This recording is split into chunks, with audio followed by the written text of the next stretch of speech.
వెళ్ళిన తర్వాత అభిమానులు కలుస్తారు. Right, welcome back to the debate. Adinarayana Reddy గారు, అక్కడ ఒక 10 మంది కలిశారు, బాగుంది, ఏదో మాట్లాడుకుంటున్నారు, మంచిదే. మీరు వెళ్ళినా వస్తారు, వారు వెళ్ళినా వస్తారు, వీరు వెళ్ళినా వస్తారు, మేము వెళ్ళినా వస్తారు, ఎవరు వెళ్ళినా ఫ్రెండ్స్ అన్నాక వస్తారు కదా.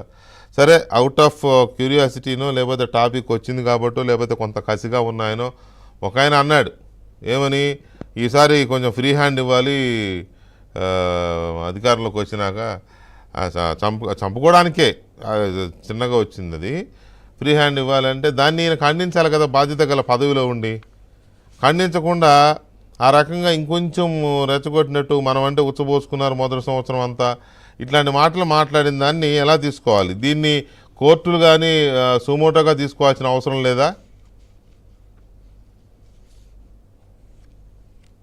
ఒకటి వెంకటకృష్ణ గారు సార్, ఫ్రీ హ్యాండ్ ఇప్పటికే ఇచ్చినాడు. భూ కబ్జాలు చేయమని, ఇసుక దోపిడీ చేయమని, మైన్ దోపిడీ చేయమని, మనుషులు తప్పమని, ఎలక్షన్ లేకుండా చేయమని, ఐపీసీని ఉల్లంఘించమని. అంటే ఇప్పుడు ఇక్కడున్న వాళ్ళకి ఇచ్చాడు, నెక్స్ట్ టైం అక్కడున్న వాళ్ళు కూడా ఇవ్వాలని వాళ్ళు అడిగేది. మళ్ళీ ఇస్తాడా అనేది వాళ్ళ ప్రశ్న. అంటే ఇతనేంది మళ్ళా కొన్నాళ్ళ పాటు ఆగింది అన్నాడు. ఇంకా ఏ పరిస్థితులు ఏర్పడతాయో అది వాళ్ళకే తెలియదు. రాక్షస పాలన అన్నా కూడా రాక్షసులు బాధపడతారు, అంతకంటే దరిద్ర పాలన జరగబోతుంది.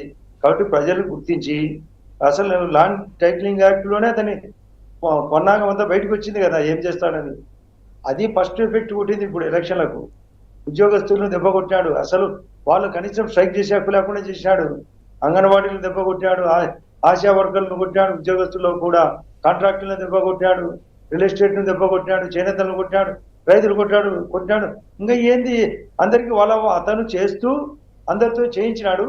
ఇంకా ఫ్రీ హ్యాండ్ అని అతను ఏదో జనరల్ గా అడిగింటాడు, ఇతనికి దానికి ఏదేదో తిక్క సమాధానం. అతను ఏదో ఒక చిన్న క్వశ్చన్ అడిగితే ఇతను అడ్డదిడ్డాలో ఆన్సరు.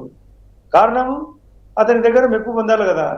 మళ్ళీ ఈసారి అడిషనల్ అడ్వకేట్ జనరల్ బదులు ఏసీ పోస్టు కొట్టాలంటే ఇట్లాంటి ఆ లండన్కి పోవాల్సిన పని ఏంటి? ఆ క్వశ్చన్కి అర్థం ఏంటి?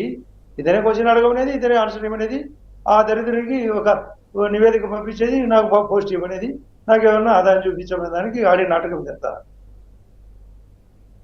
రైట్, ఒకవేళ నా ప్రకారం అయితే ఇది వాళ్ళు క్వశ్చన్ అడిగినది వీళ్ళ టీమే, ఆన్సర్ వీళ్ళ టీమే, లోకానికి చెప్పడానికి ఇది వదిలిన